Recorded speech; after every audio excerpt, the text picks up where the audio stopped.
Leaders of countries that account for more than a quarter of the global economy are set to meet in South Africa. Up for discussion at the BRICS summit, starting on August 22nd, how to turn this loose club of nations into a geopolitical force capable of challenging the West's dominance in global affairs. BRICS stands for Brazil, Russia, India, China and South Africa.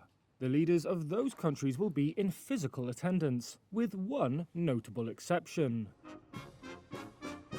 That's Russian President Vladimir Putin, who faces an international arrest warrant over alleged war crimes in Ukraine, though he is expected to attend virtually. Few details have emerged about what BRICS leaders plan to discuss. However, expansion is expected to be high on the agenda. Some 40 nations have shown an interest in joining, either formally or informally, officials have said, including Saudi Arabia, Argentina and Egypt. However, there could be tensions. China wants to enlarge BRICS quickly as it tussles with the United States for geopolitical influence. Brazil is resisting, fearing the already unwieldy club could see its stature diluted. Russia is keen to bring in new members as it seeks friends amid its diplomatic isolation over Ukraine. Its most important African ally, South Africa, is on the same page. India is on the fence. What unites the bloc, though, is skepticism about a world order they see as serving the interests of the United States and its rich country allies. BRICS nations are keen to project themselves as alternative development partners to the West. The bloc's new development bank wants to de-dollarize finance and offer an alternative to the IMF and the World Bank.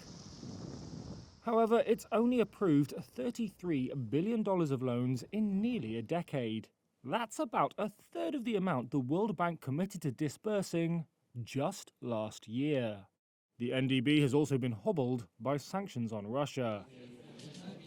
South African officials say talk of a BRICS currency, mooted by Brazil earlier this year as an alternative to dollar dependence, is off the table. Nevertheless, South Africa's Foreign Minister Naledi Pandor has said BRICS wants to show leadership, particularly in terms of the development and inclusion of the Global South in multilateral systems. The theme of the Johannesburg summit is BRICS and Africa.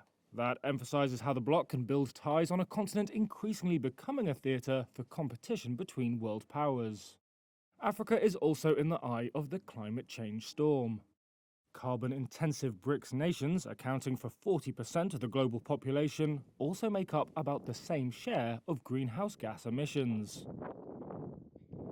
BRICS countries blame rich nations for causing the most global warming and want them to take on more of the burden of decarbonizing the world's energy supply. Officials in Brazil, China and South Africa said climate change may come up at the summit, but indicated it wouldn't be a priority.